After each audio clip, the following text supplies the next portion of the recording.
ಪ್ರಧಾನಿ ನರೇಂದ್ರ ಮೋದಿ ಅವರಿಗೆ ನಟ ಕಿಚ್ಚ ಸುದೀಪ್ ಶುಭಾಶಯ ತಿಳಿಸಿದ್ದಾರೆ. ದೀರ್ಘಾವಧಿಯ ಪ್ರಧಾನಿಯಾದ ಹಿನ್ನೆಲೆಯಲ್ಲಿ ಶುಭ ಕೋರಿದ್ದಾರೆ ಕಿಚ್ಚ ಸುದೀಪ್ ಅವರು.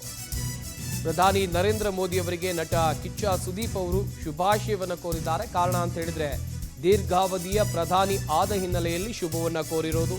ನೆಹರು ದಾಖಲೆಯನ್ನ ಮುರಿದಿದ್ದಕ್ಕೆ ಸ್ಯಾಂಡಲ್ವುಡ್ ಸಂತಸವನ್ನ ವ್ಯಕ್ತಪಡಿಸಿದೆ. ನಾವು ಈ ಸಾಧನೆಯನ್ನ ಹೆಮ್ಮೆಯಿಂದ ಒಪ್ಪಿಕೊಳ್ತೇವೆ ಅಂತ ಕಿಚ್ಚ ಸುದೀಪ್ ಹೇಳಿದ್ದಾರೆ. 12 ವರ್ಷಗಳು, ಅದೇ ಶಕ್ತಿ, ಅದೇ ವೇಗ.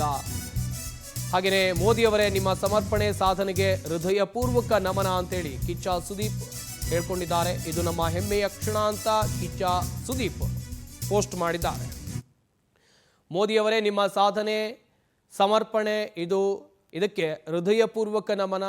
ಇದು ನಮ್ಮ ಹೆಮ್ಮೆಯ ಕ್ಷಣ ಅಂತೇಳಿ ಕಿಚ್ಚ ಸುದೀಪ್ ಅವರು ಸಾಮಾಜಿಕ ಜಾಲತಾಣದಲ್ಲಿ ಪ್ರಧಾನಿ ನರೇಂದ್ರ ಮೋದಿ ಅವರಿಗೆ ಶುಭಾಶಯ ಕೋರಿ ಹಾಕಿರುವ ಪೋಸ್ಟನ್ನು ನೀವಿಲ್ಲಿ ಗಮನಿಸ್ತಾ ಇರಬಹುದು.